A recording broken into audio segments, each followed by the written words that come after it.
My name is Daniel Carter, and I've spent the last 20 years of my 46 catching liars for a living. Insurance fraud investigator. That's the official title on my business cards.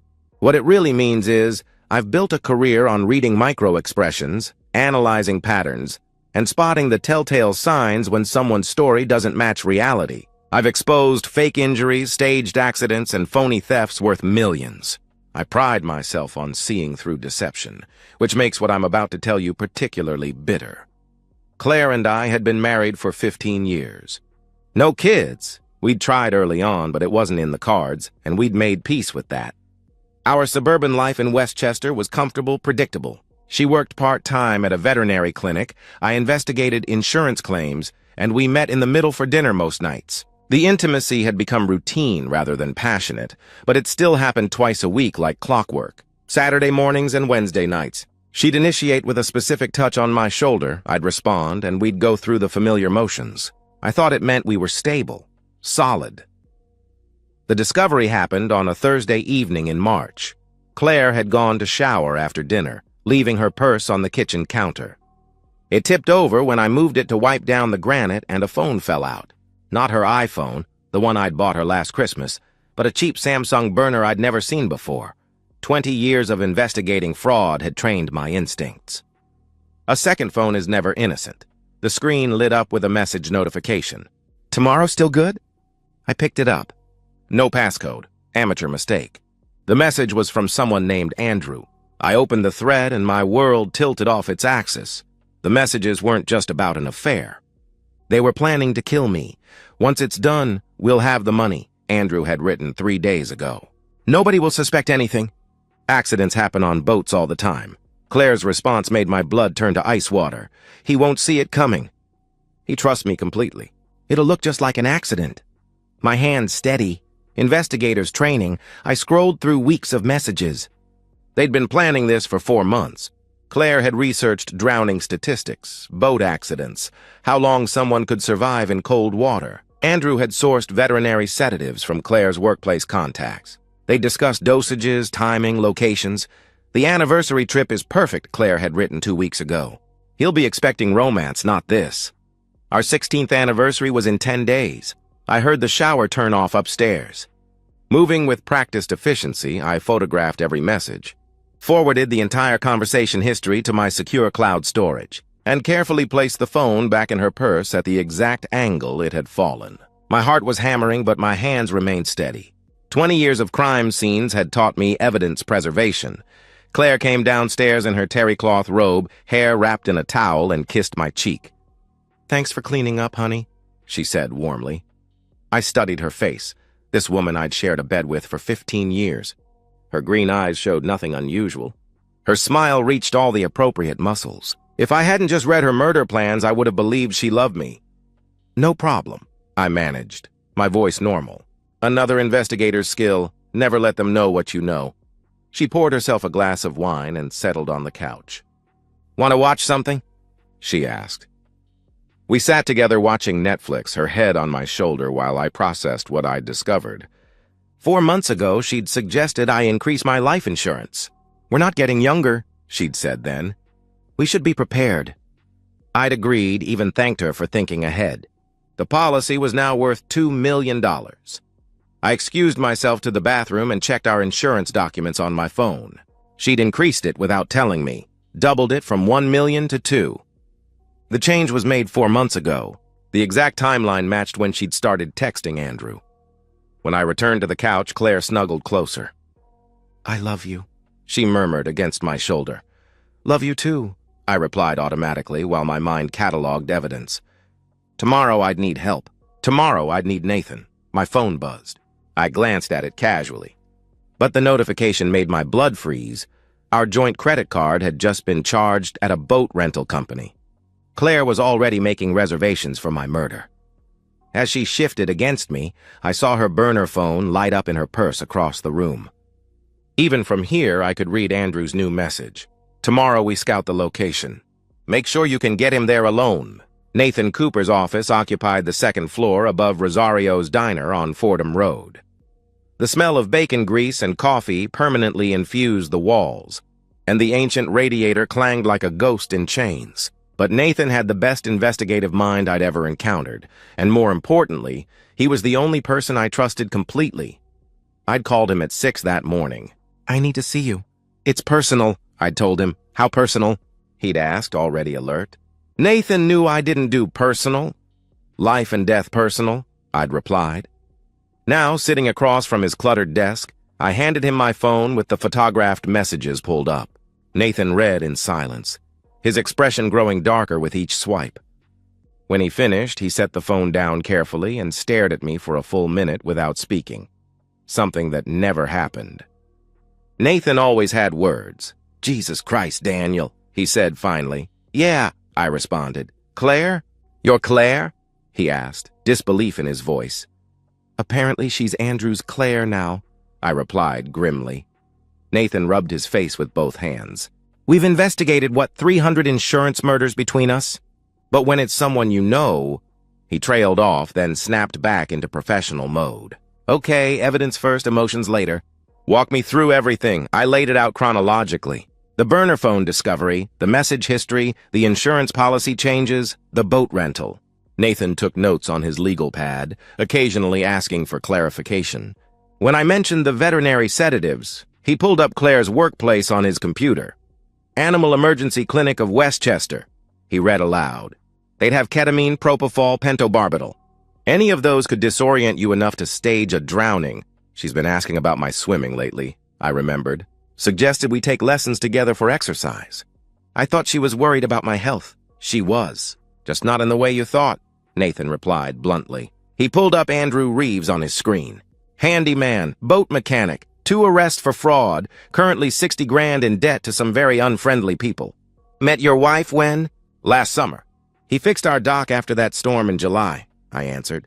"So she's been f***ing him for 8 months, planning to kill you for 4, Nathan stated with his usual directness. His bluntness was actually comforting, no pity, just facts. "The gambling debts explain his motivation." "What's hers?" I thought about our marriage, searching for signs I'd missed. Boredom, maybe? We'd become routine. Or maybe she never loved me at all, just waited for the right opportunity. "Doesn't matter now," Nathan said firmly. He pulled out a fresh legal pad. "We need a plan. First, documentation. You need cameras in your house, bedroom, kitchen, living room, audio recording in your car. Back up everything to multiple clouds." "Already ordered cameras for rush delivery," I replied. "Good. Second, we involve law enforcement," he continued. "Not yet," I said firmly. "I want ironclad evidence. Video, audio documentation. I want her confession if possible." Nathan studied me carefully. "You want revenge, I want justice." "There's a difference," I insisted. "Sometimes," he agreed. He pulled up a calendar. 10 days until your anniversary. "That's their timeline?" I nodded, then showed him Claire's browser history I'd captured through our shared Google account. She'd been researching specific lakes, water temperatures, Coast Guard response times. One location appeared repeatedly, Sabbath Day Lake, 3 hours north.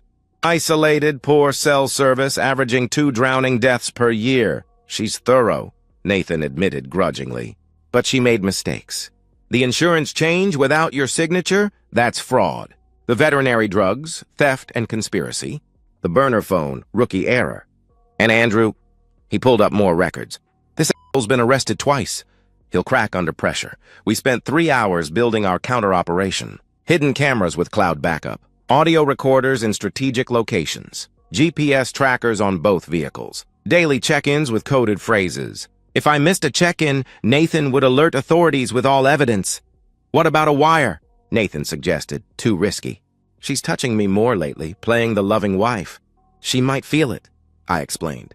The most disturbing discovery came when Nathan pulled Claire's credit report. She'd been opening accounts I didn't know about, moving money in small increments.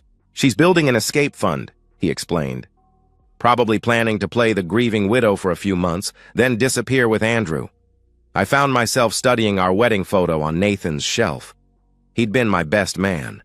Claire looked radiant in white lace, gazing at me with what I'd believed was love. Now I wondered if she'd been calculating my value even then. "You okay?" Nathan asked. "I'm functional," I replied. "That's not what I asked," he pressed. "It's all I've got right now," I admitted. He nodded, understanding. We'll get through this. But Daniel, he leaned forward. When this goes down, you let me call it in. You don't try to be a hero. These people want you dead. That evening, I installed the cameras while Claire was at book club, or wherever she actually went on Thursday nights. The tiny devices disappeared into smoke detectors, air vents, picture frames, each one connected to a secure cloud server that backed up every 12 hours. When Claire came home, she kissed me hello, and I tasted another man on her lips. Good book? I asked casually. Wonderful, she replied, describing a plot she'd probably memorized from online reviews. That night in bed, she curled against my back, arm draped over my chest. I lay awake, feeling her breathe against my neck, wondering how many nights she'd laid here planning my death. Her phone, the real one, buzzed on the nightstand. She grabbed it quickly, but I caught a glimpse of the notification. Andrew. Can't wait to have you all to myself. After her breathing deepened into sleep, I slipped out of bed and checked the boat rental confirmation in her email. She'd used her credit card but listed Andrew as an additional authorized operator.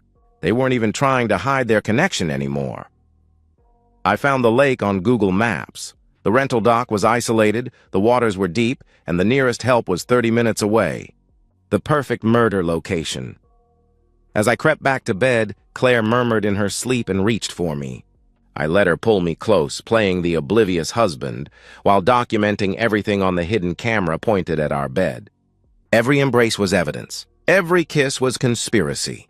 Tomorrow, she'd probably suggest the anniversary trip herself, playing the devoted wife, planning a romantic getaway. And I'd say yes, grateful and unsuspecting, while my hidden camera recorded her performance. Nathan texted me at 3 a.m. Traced the sedatives. Claire's friend at the clinic reported a theft 2 weeks ago but didn't name suspects. The timing matches. I looked at my wife sleeping peacefully beside me, her face serene in the moonlight. In 10 days, she planned to watch me drown, but she'd forgotten who she married. I'd built a career on catching killers who thought they were smarter than the system. And now, my own wife was about to learn why insurance companies paid me so well to spot liars. Her burner phone buzzed in her purse downstairs. Even from here, I knew it was Andrew confirming tomorrow's scouting trip. They were moving forward with their plans, so was I. Claire announced our anniversary trip over breakfast 6 days before the date. Her timing theatrical and perfectly planned.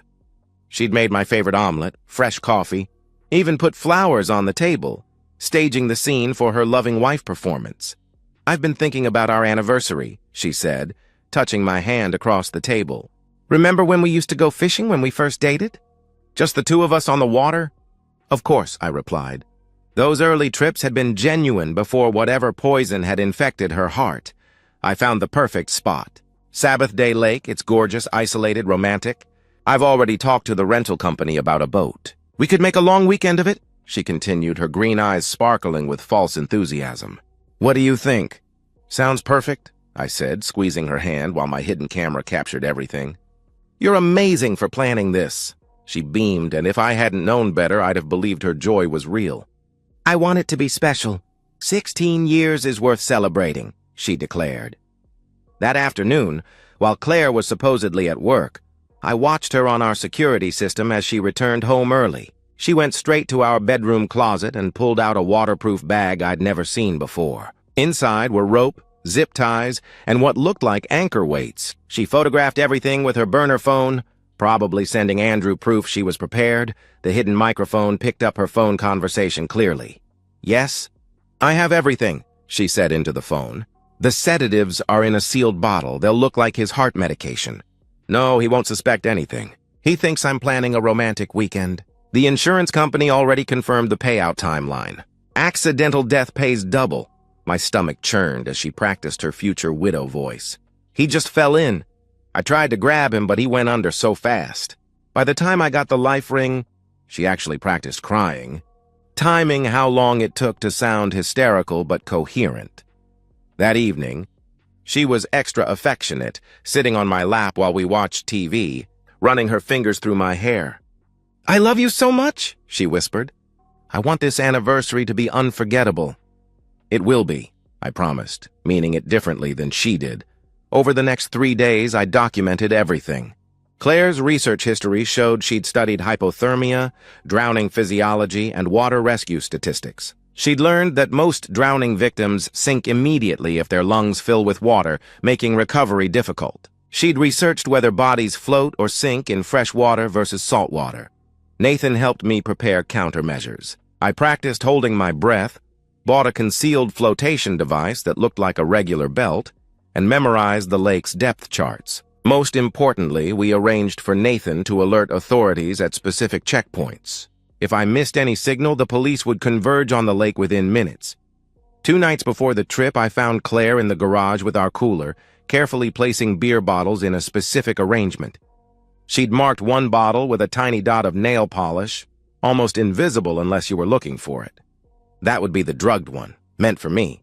She'd also purchased a new first aid kit, prominently displayed in our supplies. But I'd watched her on camera, removing the emergency GPS beacon and replacing the emergency flares with expired ones. She was eliminating any chance of quick rescue. The psychological torture of sleeping beside her became unbearable.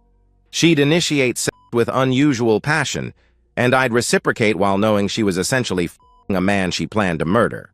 During one encounter, she whispered, "I want to remember everything about you." A comment that would sound romantic to anyone who didn't know she was creating final memories before my death. Her performance extended to social media. She posted throwback photos of us with captions about feeling blessed and can't wait for our anniversary adventure. She was establishing her devoted wife persona for the investigation that would follow my death. I discovered she'd been texting Andrew from her burner throughout each day, coordinating details. He'd be at the lake in a separate boat, positioned to ensure I went under and stayed under. They'd rehearsed their stories. Andrew was just another fisherman who'd tried to help when he heard Claire screaming. Their planned statements were word-perfect, designed to corroborate each other. The worst moment came when I overheard her on the phone with her mother. "Daniel and I are stronger than ever," she said. "This anniversary trip is going to bring us even closer together." Her mother's response was audible through the phone.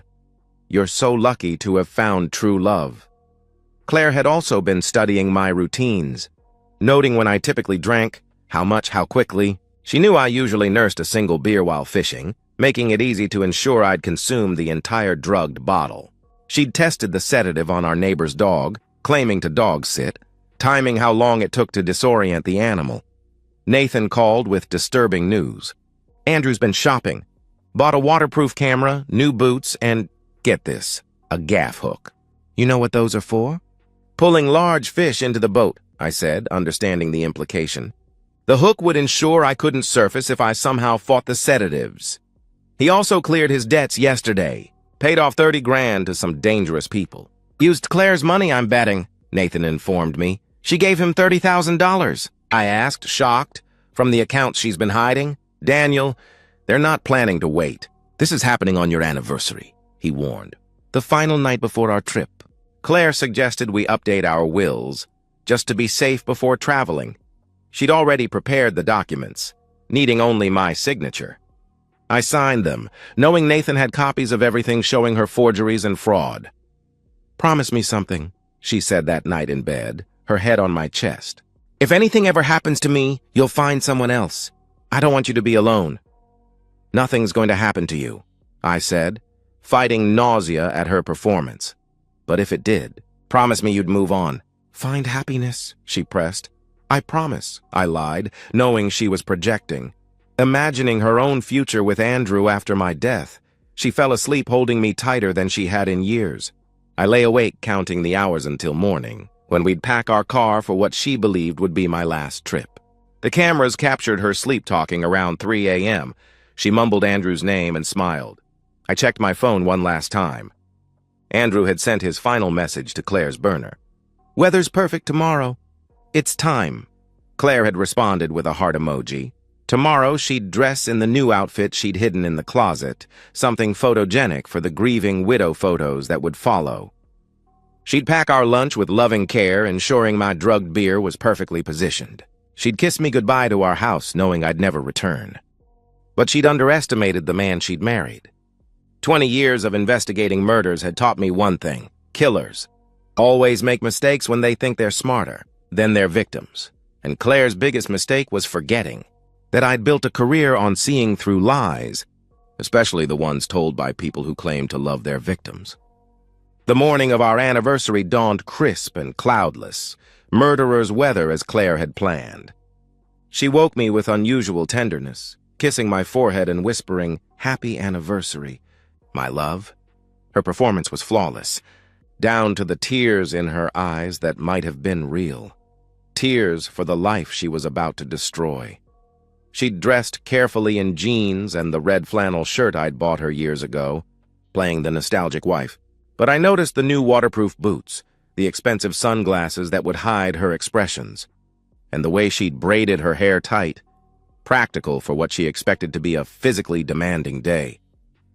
"I packed everything last night," she said, bustling around our bedroom. "Your favorite sandwiches, those craft beers you like, and I even found your lucky fishing hat." The hat was a nice touch, something a grieving widow would mention to police. He was wearing his lucky hat. He loved that old thing. We loaded the SUV together, Claire directing the placement of every item. The cooler went in a specific spot where she could easily reach the marked beer. She'd positioned the first aid kit prominently in the back, the one with the disabled GPS beacon and expired flares. Everything was choreographed. "You seem excited," I said, playing my role. "I am. Aren't you?" 16 years, Daniel. We've built something beautiful together," she replied enthusiastically. The 3-hour drive north passed in surreal normalcy. Claire controlled the playlist, choosing songs from our dating years. She reached over frequently to touch my hand or my thigh, maintaining physical connection. At one point, she actually cried, genuine tears, while our wedding song played. "What's wrong?" I asked. "Nothing. I'm just emotional. Thinking about how much I love you," she replied, wiping her eyes. The truth was probably more complex. Some part of her might have genuinely loved me once, or loved the idea of me, the stable husband, the good provider, the unsuspecting victim. Sociopaths often experience real emotions, just not empathy for their victims. We stopped for gas 90 minutes in, and Claire insisted on paying inside while I pumped. Through the window, I watched her buy lottery scratchers, already spending my life insurance in her mind. She also made a call on her burner phone, probably confirming with Andrew that we were on schedule. Sabbath Day Lake appeared through the trees like a postcard, crystalline water surrounded by pine forests, deceptively peaceful. The rental dock was exactly as isolated as Claire had planned. No other customers, minimal staff, poor cell service. She'd timed our arrival for the lunch break when only one teenage employee would be working. Mr. and Mrs. Carter, the kid, maybe 17, greeted us enthusiastically. "Your boat's all ready. Mrs. Carter, you asked about the deep fishing spots?" He pulled out a marked map. "The best baits are here about 2 miles out. Gets about 40 feet deep, really isolated. Perfect for what you're looking for." Claire thanked him sweetly, folding the map carefully. She'd already known exactly where the deep water was. She'd been studying this lake for months. But she needed the employee to remember suggesting the location. We loaded our gear onto a modest fishing boat, Claire insisting on carrying the cooler herself. She positioned it precisely where she could control access to the drinks. I pretended not to notice how her hands shook slightly as she arranged everything. "Beer," she offered once we'd cleared the dock, holding out the marked bottle. "Start the celebration early?" "Maybe in a bit," I replied, taking the oars. "Want to get us positioned first?" A flash of frustration crossed her face before she recovered. "Of course, honey." "You're the captain," she said sweetly. As we moved across the lake, I spotted another boat in the distance. Andrew, maintaining separation but keeping us in sight. Claire didn't look directly at him, but I caught her checking that direction repeatedly. Her phone, the burner, buzzed in her pocket. She didn't check it, maintaining her performance. "This is perfect," she said as we reached the deep water. "Just like our first fishing trip, remember? You caught that huge bass and were so proud?"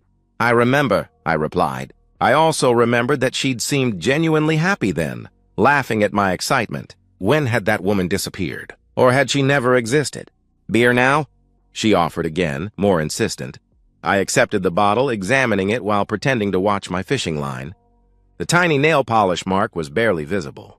"Thanks, babe," I said. I took a small sip, then set it in the holder beside me. Claire watched intently, trying to look casual. "Not thirsty?" she asked, savoring it. "This is nice beer," I replied. Andrew's boat had moved closer, maybe 300 yards away. Close enough to respond quickly, but far enough to seem unconnected. I saw him checking something, probably the waterproof camera he'd bought to document my drowning for their protection. Claire handed me a sandwich, watching me eat while barely touching her own food. She kept glancing at the beer, calculating how much I'd consumed. I took another small sip, then secretly poured some overboard when she was distracted by rigging her fishing rod. "You know what I love about you?" she said suddenly. "What's that?" I asked. "You trust me completely. After all these years, you still trust me," she said, moving closer. The irony was so thick I nearly choked. "Of course I trust you. You're my wife," I replied. She moved closer, sitting beside me on the bench. "I need you to know something. Whatever happens, I've loved our life together." "Whatever happens? You planning on going somewhere?" I asked suspiciously. Her laugh was forced. "No, I just mean, life is unpredictable. We should appreciate what we have." Andrew's boat engine started. He was repositioning, moving to cut off any escape route to shore. They must have agreed on a signal. Probably Claire would stand up or wave when I was sufficiently drugged. I took another pretend sip of beer, then let my movements become slightly sluggish. "Feel a little dizzy," I said. "Maybe the sun." Claire's entire body tensed with anticipation. "Maybe you should slow down on the beer," she suggested, trying to sound concerned. "Yeah, maybe." I stood up carefully, swaying slightly. "Think I need some water. I'll get it." She practically leaped for the cooler, then caught herself, moving more naturally. She handed me a water bottle, sealed, safe, and watched me drink. "Better?" she asked. "A little," I replied. I sat back down heavily, letting my eyes unfocus slightly. She checked her phone openly now, the real one. "No service out here," she said, establishing that fact for later. Then she stood up, stretching her arms above her head, the signal to Andrew. His boat roared to life, heading directly toward us. But something was wrong. He was coming too fast, too directly. This wasn't the plan they'd rehearsed. "Who's that?" I asked, playing confused. Claire's face went white. He's coming really fast," she stammered. Andrew's boat was 50 yards away when I realized what was happening. He'd gotten impatient or nervous. Instead of waiting for me to be fully incapacitated, he was improvising. His boat slammed into ours with a crushing impact that sent Claire tumbling forward. "What the f***?" she screamed, genuine rage breaking through her performance. Andrew pulled alongside, and I got my first good look at my would-be killer. Younger than I'd expected, maybe 35, with the desperate eyes of a gambling addict. He was already drunk. I could smell the bourbon from 10 feet away. "Is he out?" he demanded, looking at me. "Not yet!" Claire hissed. "You're early. This isn't—" Plans changed. His friend's been asking questions downtown. "We do this now," Andrew interrupted. He climbed into our boat, making it rock dangerously. He was bigger than I'd expected, maybe 6'2" and solid. I let my head loll, playing semi-conscious while keeping my muscles ready. The concealed flotation device around my waist gave me confidence. Even if they got me in the water, I wouldn't sink. "Daniel?" Claire touched my shoulder, testing my response. I didn't react. "He's out enough," Andrew said impatiently. "Let's do this." But his drunk confidence made him careless. As he stepped toward me, his foot caught on the cooler. He stumbled, arms windmilling for balance. The boat's railing, the one I'd noticed was rotting during my preparation, gave way under his weight with a splintering crack. Andrew plunged backward into the lake with a tremendous splash, the weight of his boots and heavy jacket immediately pulling him down. He surfaced once, gasping and flailing. "Andrew!" Claire screamed, using his name, the mistake that would doom her. She threw him the life ring, but her panic made her clumsy. The rope tangled in her hands as Andrew went under again. He surfaced further away, already exhausted from fighting the weight of his waterlogged clothes. I made a split-second decision that would define everything. Instead of helping, I grabbed my phone, the one with the good GPS that actually worked, and called 911. "Emergency! Someone's drowning at Sabbath Day Lake. 2 miles northwest of the dock. Hurry!" I shouted into the phone. Claire was sobbing, screaming Andrew's name repeatedly as she tried to throw the ring again. But Andrew had gone under and hadn't resurfaced. The water where he'd been was still, just ripples spreading outward. "No, no, no!" Claire dove toward the edge, but I grabbed her. You can't swim in those boots. You'll drown too, I said firmly. She fought me viciously, clawing and screaming. Let me go! I have to save him, she cried. Save who? Who is Andrew? I asked, playing confused. Her face went white as she realized what she'd done.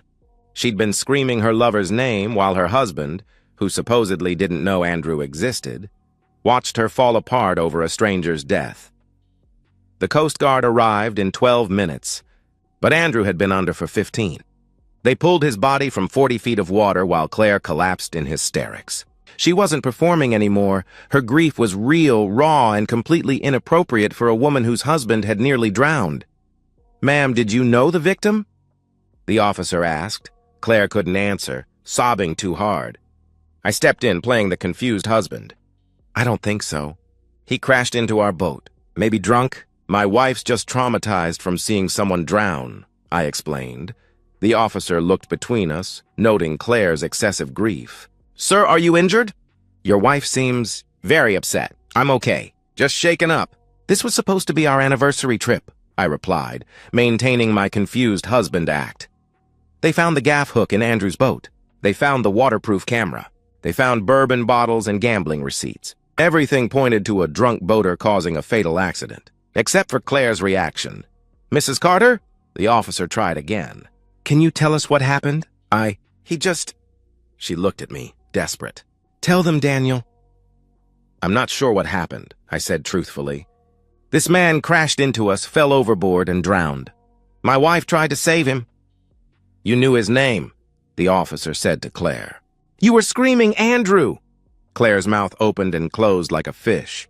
She had no explanation that wouldn't reveal everything. As they wrapped Andrew's body and took our statements separately, Claire whispered urgently to me, You have to help me explain this. Please, Daniel. I can explain everything later. Just help me now.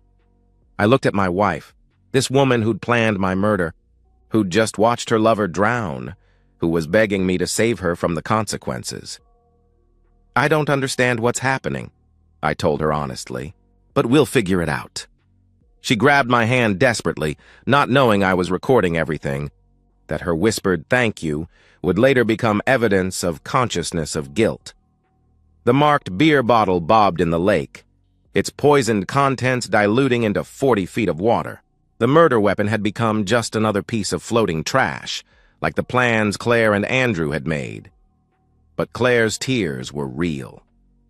For the first time in months, maybe years, Claire was feeling genuine emotion. It just happened to be grief for the wrong man. I gave Claire exactly 24 hours to construct her story. She spent them pacing our house like a caged animal, alternating between hysteria and calculated plotting. She'd tried to explain Andrew's presence as coincidence, but her grief kept breaking through. The raw, ugly grief of a woman who'd lost her lover, not the shocked sympathy of someone who'd witnessed a stranger's death. You have to back me up, she said for the dozenth time, standing in our kitchen at 2 a.m. Tell them I was confused, that I must have heard his name from the Coast Guard. The Coast Guard didn't know his name until they pulled his wallet from his body, I reminded her. Then I don't know. Maybe he said it before he fell, she suggested desperately. While he was drowning? I asked. She slammed her hand on the counter. Stop picking apart everything I say. Just help me, she demanded. I maintained my confused husband act while my hidden cameras captured everything. She was unraveling, making mistakes with every word. The calculating woman who'd planned my murder for 4 months was gone, replaced by desperate panic. Detective Rivera arrived at our house the next evening. 20 years on the force, most of it investigating homicides, she had the kind of eyes that had seen every variation of human evil. She sat in our living room with a recorder and notepad, studying us both. Mrs. Carter, I need to understand your relationship with Andrew Reeves, she said directly. There was no relationship, Claire said too quickly. I didn't know him. Yet you screamed his name repeatedly while he drowned. The Coast Guard recorded everything, Rivera pointed out. Claire's hands twisted in her lap. I must have been confused. The trauma, your husband says you knew his name before anyone identified him, Rivera interrupted. Claire shot me a betrayed look. I shrugged helplessly, maintaining my facade of confusion. Detective Rivera turned to me. Mr. Carter, has your wife been acting unusual lately? This was my moment. I let hesitation play across my face, then spoke carefully. Actually, yes, she's been secretive with her phone. Our insurance policy was changed without my knowledge, and she planned this anniversary trip to a very isolated location. Daniel, Claire gasped. I'm just answering her questions, honey. I'm sure there's an explanation, I replied, maintaining my confused husband act. Rivera made notes. Mr. Carter, you're an insurance investigator, correct? Yes, 20 years, I confirmed. So you'd recognize signs of unusual behavior? She pressed. I'd like to think so, but apparently I missed something significant if my wife knew the man who died, I admitted. The detective studied us both, then made a decision. Mr. Carter, I'd like to speak with you privately. Mrs. Carter, please wait in the kitchen. Claire stood on shaking legs. This is insane. My husband nearly drowned. No, Rivera interrupted. Your husband was never in the water, but Andrew Reeves was, and you knew him well enough to scream his name while he died. After Claire left, Rivera leaned forward. Mr. Carter, I think you know more than you're saying. In my experience, insurance investigators don't miss details. So either you're the least observant investigator I've met, or you're holding back. I let my shoulders slump, playing the reluctant husband perfectly. I didn't want to believe it. Believe what? She asked. That something was wrong, but I pulled out my phone. I found something yesterday. After we got home from the lake, I showed her a screenshot of Claire's insurance policy change, the one she'd made without my knowledge. Rivera studied it carefully. She doubled your life insurance 4 months ago? Rivera asked, without telling me. And there's more, I replied. I hesitated as if struggling with loyalty. I'm an investigator, detective. After yesterday, I started investigating. I found a second phone. Rivera's eyes sharpened. Where is this phone? Hidden in her car. I didn't touch it. Didn't want to contaminate evidence. But I saw messages on the screen, I explained. I'll need to see that phone immediately, she said firmly. We went to the garage where Claire's Lexus was parked. The burner phone was tucked under the passenger seat where I'd watched her hide it on camera. Rivera photographed its position, then pulled it out with gloved hands. The screen lit up with 17 missed calls from Andrew's number and dozens of unread texts. The final message, sent minutes before his death, read, "On my way. Make sure he drinks it all." Jesus Christ, Rivera muttered. She looked at me with something like sympathy. Mr. Carter, I think you should see this. She scrolled through weeks of messages between Claire and Andrew, their murder plot laid out in digital detail. I acted shocked, horrified, devastated. All the emotions I'd already processed days ago. They were going to kill me? I asked, feigning disbelief. It appears so. Mr. Carter, I need you to come to the station. We need a full statement, and I need to secure your house as a crime scene, Rivera explained. Crime scene? I asked. Your wife and Andrew Reeves conspired to murder you. The fact that he died during the attempt doesn't change that. We'll be charging your wife with attempted murder, conspiracy, and potentially felony murder for Andrew's death, she informed me. When we returned to the house, Claire was on her phone in the kitchen. She hung up quickly when she saw us. Mrs. Carter, Rivera said formally, I need you to come with me. Why? I haven't done anything wrong, Claire protested. Rivera held up the burner phone in an evidence bag. This phone contains extensive evidence of a conspiracy to murder your husband. You're under arrest for attempted murder, conspiracy to commit murder, and insurance fraud. Claire's face went through a spectrum of colors. White, red, then ghostly pale again. Daniel, tell her! Tell her this is a mistake! She pleaded. I stood silent, letting her see the knowledge in my eyes. You knew, she whispered. You knew the whole time. I'm an investigator, Claire. It's what I do, I replied calmly. The mask finally dropped completely. Her face twisted with rage. You son of a bitch. You let Andrew die! I called for help immediately. You're the one who couldn't save him. Too panicked, too clumsy with the rope. Almost like you'd never actually practiced the rescue you claimed you'd rehearsed, I pointed out. Rivera placed Claire in handcuffs while reading her rights. Claire wasn't listening. She was staring at me with pure hatred. 15 years, she spat. 15 years of your boring routines, your predictable sex, your goddamn investigating stories. You think you're so smart? Andrew was twice the man you are. Andrew's dead, I reminded her. Because you two got sloppy. Drinking before a murder? Coming too early? Using a burner phone with no password? Amateur hour, Claire. She lunged at me, but Rivera held her back. Mrs. Carter, you're making this worse. As they led her out, Claire turned back one last time. You'll never find anyone who loved you like I did. Your version of love included murdering me for money. I'll take my chances, I replied. At the station, I provided Rivera with everything. The hidden camera footage, the audio recordings, the documentation of Claire's research and planning. The evidence was overwhelming and undeniable. The most damning piece was the video from our kitchen the morning of the trip. Claire carefully marking the beer bottle with nail polish, placing it specifically in the cooler, her voice clear on the audio. This is the one. Make sure he drinks this exact bottle. You've been building this case for days, Rivera observed. Why didn't you come to us immediately? Would you have believed me? A wife planning to murder her husband for insurance? Without evidence, it's just paranoia. I needed proof, I explained. You could have died, she pointed out. I'm an investigator. I know how to protect myself. And I had backup, I replied. I gave her Nathan's contact information. He was monitoring everything. If I'd missed a check-in, you would have gotten all of this automatically. Rivera reviewed the evidence for hours, occasionally asking for clarification. The scope of Claire's betrayal became clearer with each document. She'd been siphoning money for months, building her escape fund. She'd researched new identities, looking into how to disappear after collecting the insurance payout. She'd even joined online widow support groups to practice her grieving persona. The veterinary sedatives, Rivera said, reading a report. She stole them from her workplace? Her friend at the clinic reported them missing but didn't name suspects. Check the dates. It matches when Claire was last there, helping out, I confirmed. Nathan arrived at the station with additional evidence he'd gathered, Andrew's financial records showing Claire's payments, surveillance footage from the marina showing Andrew scouting the location days earlier, even recordings from Andrew's phone that he'd backed up to the cloud. Your wife was thorough, Rivera admitted, but not thorough enough. She left a digital trail a mile wide. The district attorney arrived to review the case. After 3 hours of examination, she made her decision. Claire would be charged with attempted murder in the first degree, conspiracy to commit murder, insurance fraud, and felony murder for Andrew's death. He died during the commission of a felony, making Claire liable. She'll get 25 to life, the DA explained. Possibly life without parole if the jury's unsympathetic.